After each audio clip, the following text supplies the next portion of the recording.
I'm 74 years old, and there's something I wish someone had told me when I was 30. For most of my life, I believed that working overtime meant I was being a responsible husband and a good father. I thought long hours proved how much I cared about my family. But one quiet evening forced me to face a painful truth. The job I gave my life to slowly took my family away from me. My name is Robert Lawson, and for most of my life I believed I was doing everything right.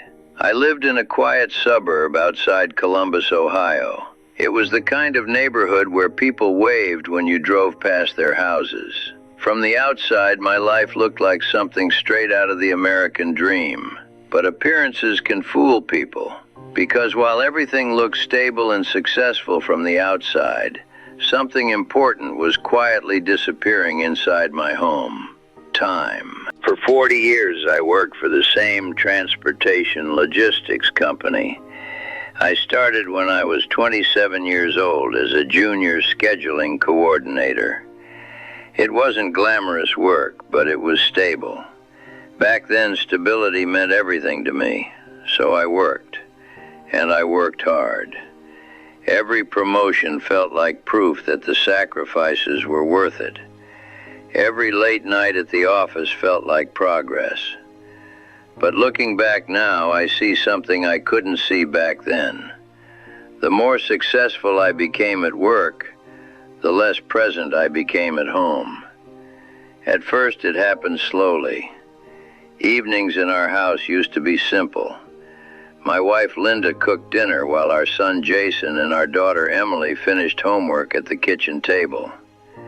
Jason loved sports and talked constantly about basketball. And in the beginning, they always waited for me before starting dinner. At least they did for a while. But over time, slowly became normal in my life. At the time, it didn't feel like a problem. I told myself I was doing what responsible fathers do. I was providing. Children don't measure love the way adults do. Adults measure love in sacrifice. Kids measure love in time. One evening when Jason was about 10 years old, he walked into the home office where I was working on reports. He leaned against the door frame for a moment before asking a simple question. "Dad, why do you work every night?" It wasn't said with anger, just curiosity.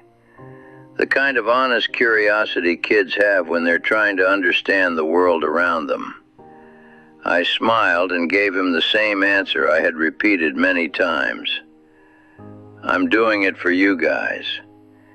At the time, that answer sounded noble, responsible, even loving. But I didn't realize it at the time. That explanation didn't mean much to a 10-year-old boy who just wanted his dad at the dinner table. And then something happened that I still think about decades later. Jason had his first middle school basketball championship game when he was 12 years old. For weeks, he practiced every evening in the driveway. 2 days before the game, he came into the living room while I was answering emails. "Dad, you're coming Saturday, right?" I looked up from my laptop and answered immediately, "Of course I am." And I meant it when I said it. But life has a way of testing promises. On the afternoon of the game, something went wrong at the distribution center where I worked. A shipment problem shut down half the operation. My manager, Richard Collins, called an emergency meeting with the entire leadership team. Everyone had to stay. I remember sitting in that conference room staring at the clock on the wall. 5:15 p.m. The game started at 6. For a moment I considered standing up and leaving. But there was pressure in that room. Deadlines, expectations. So I stayed. At the time it felt like the responsible decision. But looking back now, I understand what that moment really meant. Across town, a 12-year-old boy sat on a bench in a noisy gymnasium. Every few minutes he glanced toward the bleachers, looking for his dad. When I got home later that night, the house was quiet. Linda was sitting on the couch. I asked the question I already knew the answer to. How was the game? She looked at me for a moment before speaking. Then she said 5 words I have never forgotten. He kept looking into the stands. Those words stayed with me for weeks. But here's the uncomfortable truth about regret. Most people feel it briefly and then go right back to the same habits. And that's exactly what I did. More overtime, more late nights, more promises that things would slow down soon. But life doesn't slow down.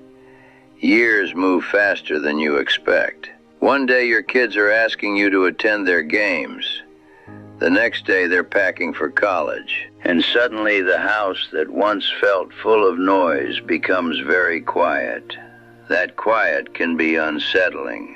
One evening when I was 59, Linda and I were sitting on the back porch watching the sun set. It was one of the rare evenings when neither of us had anywhere to go. She looked at me calmly and said something that changed how I understood my life. Robert, I feel like you've been somewhere else for 20 years. At first, I didn't understand what she meant, but then she explained.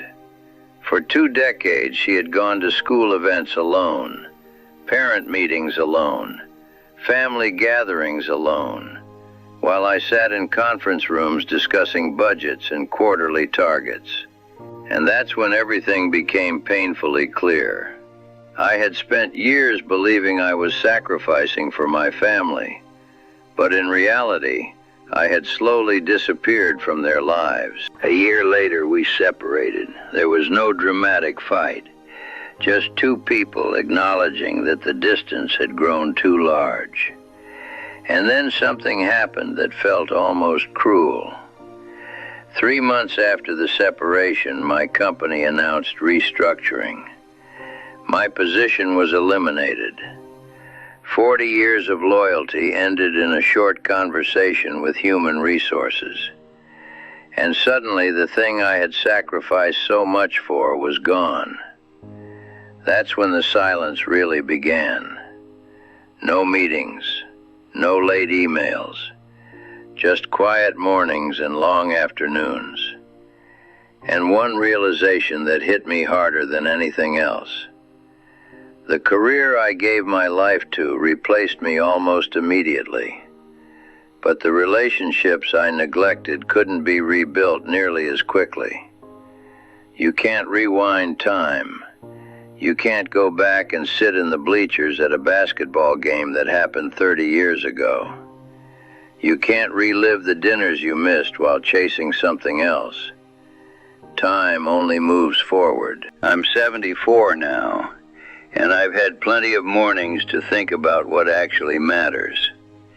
People often believe the biggest regrets come from mistakes they made, but that's not true.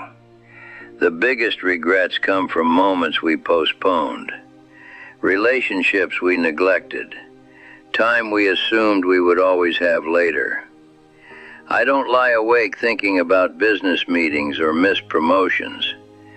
I think about the basketball game I didn't attend, the dinners I missed, the evenings when my kids waited for me to walk through the front door.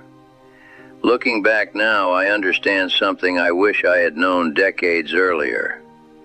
Your job will replace you faster than you think, but the people you love will remember your absence for the rest of their lives. If I could sit down with my 30-year-old self today, I would say something simple. Work is not your life. It's just the thing that pays for your life.